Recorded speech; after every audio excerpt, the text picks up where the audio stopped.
Assalamualaikum warahmatullahi wabarakatuh.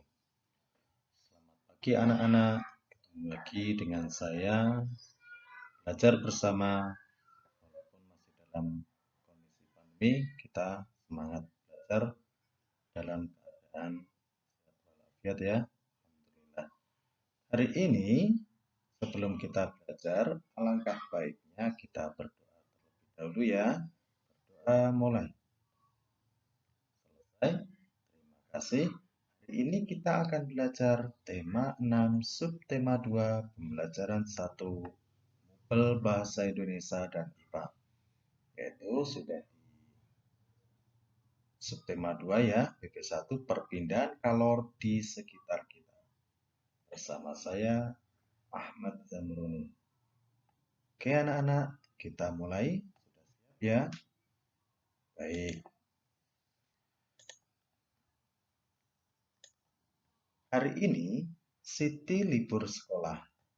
Siti dan ibu memasak bersama di dapur. Lihat di gambar ini ya. Siti membantu ibu membuat tumis kangkung kesukaannya. Ibu meletakkan wajan di atas kompor. Kemudian menyalakan api kompor. Tidak berapa lama ibu menuangkan sedikit minyak goreng ke dalam wajan. Siti diminta menunggu wajan tersebut sampai minyak goreng di wajan itu. Tak berapa lama, timbul gelembung kecil dalam minyak goreng tersebut. Saat itulah Siti tahu bahwa minyak goreng itu telah cukup panas. Siti pun memasukkan bumbu-bumbu yang sudah dipotong ke dalam wajan. Sreng!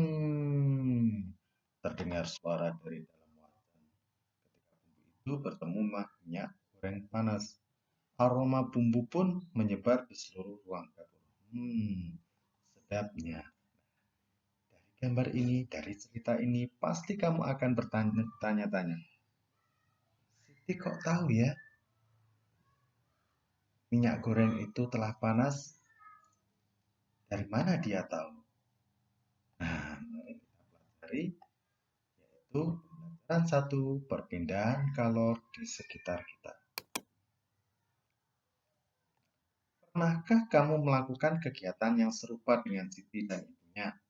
Ayo, berarti anak-anak cewek ini, anak perempuan pasti sering membantu ibu memasak kan?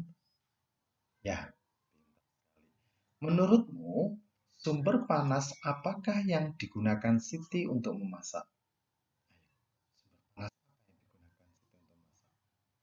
Iya, betul, yaitu sumber panas yang berasal dari kompor. Tepat sekali. Mengapa minyak di dalam wajan itu bisa mengeluarkan gelembung kecil tanda minyak itu sudah panas? Ya, karena sudah memuai dari panas dari api kompor tersebut, Pak. Tepat sekali. Apa yang sebenarnya terjadi? Apa yang sebenarnya terjadi? Dapatkah kamu menemukan peristiwa yang serupa dengan yang dialami? Oh, itu perubahan panas, Pak. Kita cari tahu apa yang menjadi pertanyaan-pertanyaan banyak sekali. Ya, mulai dari mengapa minyak goreng itu yang di dalam wajan mengeluarkan gelembung kecil.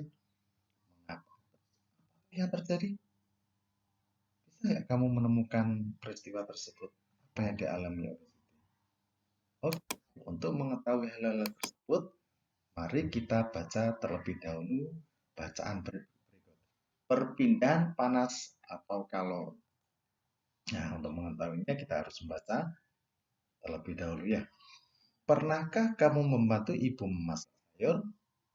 Tahukah kamu mengapa api kompor dapat memanaskan air dalam panci, sehingga sayuran yang ada di dalamnya menjadi matang?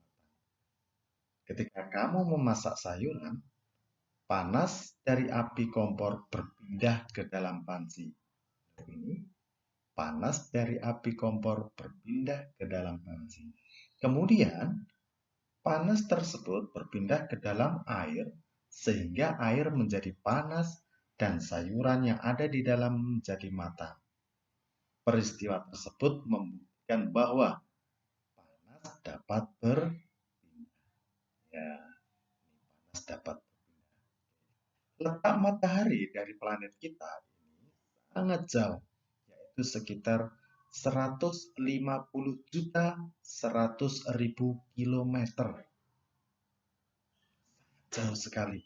Akan tetapi, panas dari matahari dapat berpindah atau merambat ke planet kita, sehingga kita dapat merasakan hangatnya sinar matahari. Mengandung vitamin apa yuk? Pintar sekali. Andai saja panas matahari tidak dapat berpindah ke bumi, kamu membayangkan bagaimana keadaan bumi kita ini? Pasti akan sangat dingin sekali. Baru saja hujan beberapa jam saja, tidak ada matahari, kita sangat kedinginan. Kita tidak bisa membayangkan apabila matahari tidak bisa bersinar atau tidak menyinari bumi ini.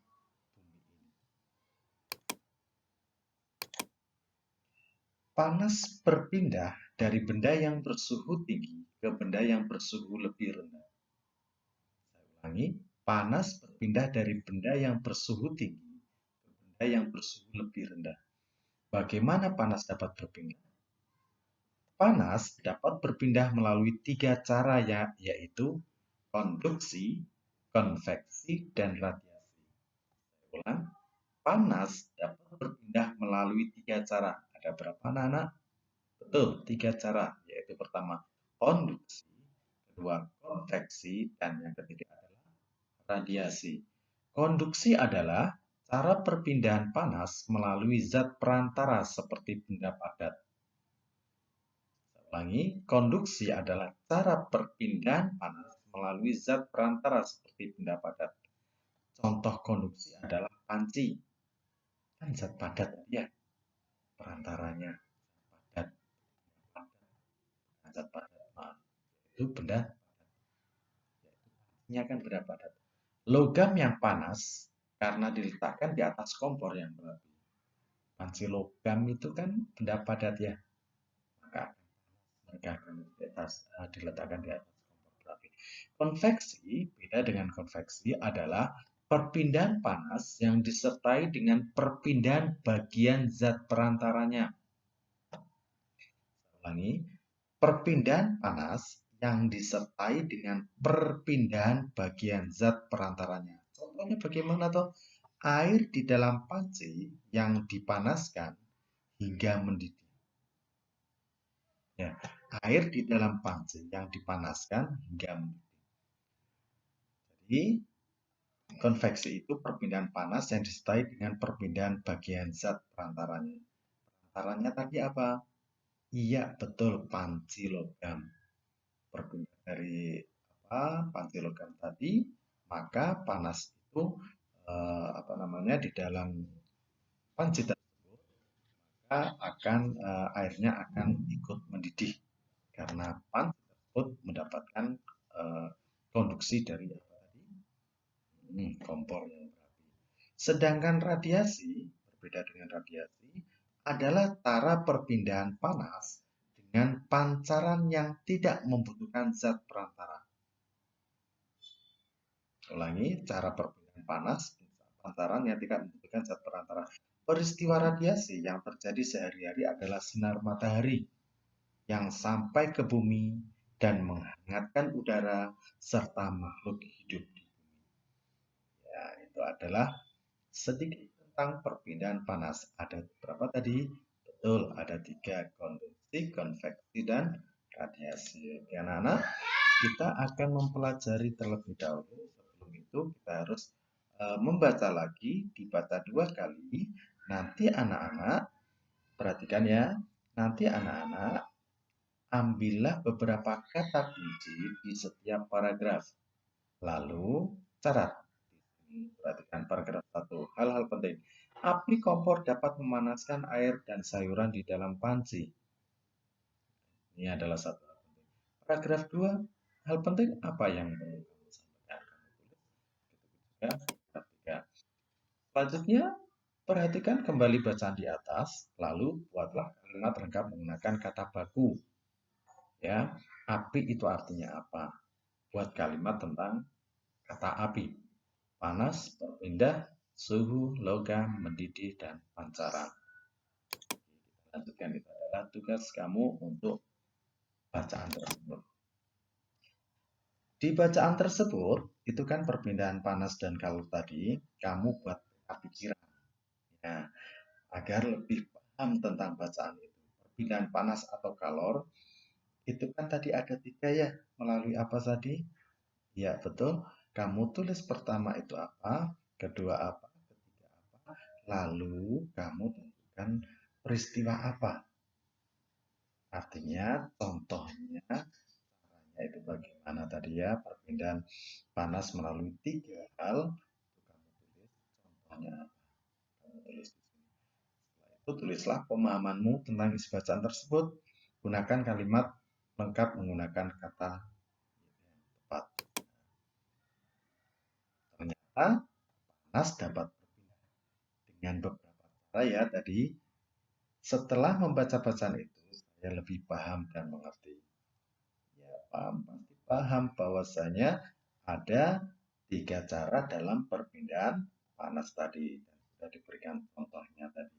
Kamu bisa memberikan contoh yang lain melalui peta pikiran perpindahan panas. Oke anak-anak, sampai di sini ada pertanyaan? Alhamdulillah, kalau tidak ada, saya juga idemu menarik Siti. Saya juga penasaran karena kupikir hal itu terjadi sehari-hari di sekitar kita. Mungkin kita tidak menyadari, yuk kita dari sumber bacaannya. Ya, saya juga apalagi dibantu dengan mencari kata kunci penting dan hal penting bacaan semakin mengerti dengan apa yang kubaca tadi. Jadi, peta pikiran ini akan lebih mempermudah kamu memahami isi bacaan. Oke anak-anak, kita akan melanjutkan tadi ada 3 ya. Kita akan terfokus pada satu perpindahan kalor atau panas secara konduksi. Kita akan membahas lebih mendetail lagi. Perpindahan kalor secara konduksi. Perpindahan kalor secara konduksi disebut juga perpindahan kalor secara hantaran, yaitu perpindahan kalor tanpa memindahkan zat perantaranya. Pada peristiwa perpindahan kalor secara konduksi, yang berpindah hanya energi kalornya saja. Umumnya perpindahan kalor secara konduksi terjadi pada zat padat. Tadi sudah dijelaskan ya. Agar kamu lebih mudah memahami peristiwa konduksi, mari kita lakukan kegiatan ini. Peristiwa konduksi dapat diumpamakan dengan kegiatan memindahkan buku secara estafet yang dilakukan oleh kamu dan teman-teman kamu. Buku yang dipindahkan secara estafet kita umpamakan sebagai kalor dan orang yang memindahkannya sebagai zat perantara.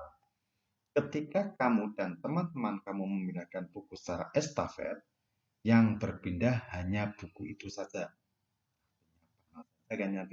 Sedangkan kamu dan teman kamu sebagai perantaranya tetap diam di tempat, tidak berpindah. Begitu pula dengan peristiwa konduksi, hanya kalornya saja berpindah, hanya panasnya saja, perantaranya masih tetap. Tapi itu bagaimana tuh contohnya? Ini gambarnya. Semisal ini kamu, ya, ini adalah perantaranya, kamu itu perantaranya. Ini adalah buku di dari kalornya dipindah-pindah. Apakah kamu akan berubah? Tidak. Hanya siapa yang berubah? Berpindah. Maaf, yang berbeda adalah kalor. Saat kamu membuat teh, contoh yang lain, dan memegang salah satu ujung sendok yang dimasukkan ke dalam air panas, apa yang terjadi? Gawe teh, terus dipegang di ujung sendoknya. Apa yang terjadi? Lama-kelamaan, ujung sendok yang kamu pegang juga akan terasa panas. Peristiwa tersebut merupakan salah satu contoh perpindahan kalor secara konduksi. Pada perpindahan kalor secara konduksi, kalor akan berpindah dari benda bersuhu tinggi menuju benda yang suhunya rendah. Peristiwa konduksi juga dapat kamu jumpai pada saat kamu memasak. Pada saat kamu menggoreng, ujung spatula, tahu spatula? Ya, apa coba? Ngarane wong Jawa apa? Iris. Ya, sotel. Nah, spatula yang kamu pegang, ujung spatula yang kamu pegang akan terasa panas walaupun ujungnya tidak bersentuhan dengan api kompor. Setrika listrik tahu? Merupakan alat yang cara kerjanya menggunakan prinsip perpindahan panas secara konduksi. Ketika setrika dihubungkan dengan arus listrik, maka arus listrik akan mengalir melalui elemen panas. Panas dari elemen ini akan berpindah ke bagian alas di setrika yang tebal. Nah, itu sedikit tentang pengetahuan perpindahan secara konduksi. Berdasarkan bacaan tersebut, lakukan kegiatan-kegiatan ini ya. Buatlah daftar yang penting yang kamu temui pada paragraf di dalam bacaan. Gunakan tabel itu, lalu tulis, gunakan kalimat tempat dan kata-kata baku dengan tepat. Ya, penting dalam bacaan panas dan panas secara konduksi tadi. Kedua, gambarlah cara perpindahan panas secara konduksi menurut pemahamanmu berdasarkan keterangan pada gambar. Ketiga, tulislah beberapa contoh perpindahan panas secara konduksi berdasarkan bacaan itu, lalu tambahkanlah beberapa contoh serupa yang kamu jumpai dalam kehidupan sehari-hari.